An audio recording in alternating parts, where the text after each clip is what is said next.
اعوذ باللہ من الشیطان الرجیم بسم اللہ الرحمن الرحیم اللہم صلی علی محمد وآل محمد۔ مومنین مسلمین ہر انسان چاہتا ہے ہر دور میں، ہر زمانے میں، ہر معاشرے میں کہ اس کا لباس اچھا ہو۔ اگر کوئی حضرت انسان چاہتا ہے کہ اس کا لباس اچھا ہو، اس کے پاس وسائل نہیں ہیں، تو حضرت رسول خدا صلی اللہ علیہ وآلہ وسلم میں حضرت امیر المؤمنین علی ابن ابی طالب علیہ السلام سے ارشاد فرمایا، یا علی، اگر کوئی شخص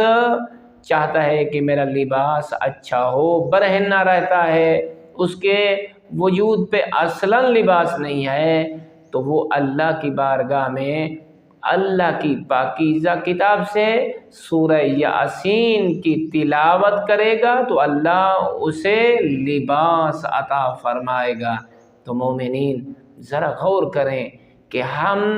ائمہ ہدی علیہ السلام کی سیرت سے کتنے دور ہو چکے ہیں کہ برہنہ اگر لباس چاہتا ہے تو اللہ رب العزت نے ایسی سورہ کو نازل فرمایا،